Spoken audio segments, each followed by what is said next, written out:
Hello friends, कैसे हो आप सब? जितने भी खेसारी लाल भैया के फैंस हैं, आप लोग जुड़ जाइए, हमारे चैनल को थोड़ा सब्सक्राइब करिए। और ये रंग दे बसंती का अभी खेसारी लाल भैया के पोस्ट किए हैं। 7 जून को रिलीज़ हो रही है ऑल ओवर इंडिया में। 7 जुलाई ऑल ओवर इंडिया रंग दे बसंती रिलीज़ होने वाली। जी हाँ, आप सही सुन रहे हैं। और फाइनल डेट रिलीज़ का आ गया है।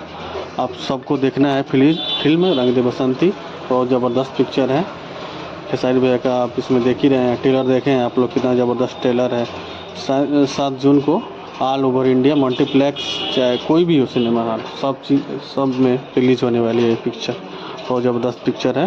जितने भी खेसारी लाल भैया के फैंस हैं, थोड़ा इस चैनल को सब्सक्राइब करिए, लाइक करिए, फॉलो करिए, थोड़ा कमेंट करिए इस पर, थोड़ा इस चैनल को बढ़ाइए आगे। इस पर जितने भी खेसारी लाल भैया का 7 जून होगा वो सब इस पर आएगा। आप लोग सबको देखने जाना है, जितने भी खेसारी लाल भैया के फैंस हैं, उस दिन गर्दा मचा देना है। भोजपुरी की सबसे बड़ी पिक्चर ये मानी जा रही है रंग दे बसंती, जिसमें आप लोग को बॉलीवुड के बड़े बड़े स्टार्स, जम्मू कश्मीर में इसकी शूटिंग हुई है, आप लोग ने देखा ही है। सलील भैया का पोस्ट किए हैं कि 7 जून को रिलीज़ कर दिया जाएगा ऑल ओवर इंडिया में।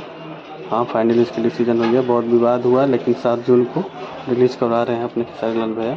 तो सबको पिक्चर देखने जाना है और इसको बड़ी से बड़ी, भोजपुरी की सबसे बड़ी हिट पिक्चर बनाना है भाई लोग। आप लोगों को सबका सपोर्ट चाहिए। हिट से बहुत ज़बरदस्त पिक्चर इसको बनाना है। धन्यवाद। खेसारी लाल भैया के फैंस जितने हैं, धन्यवाद।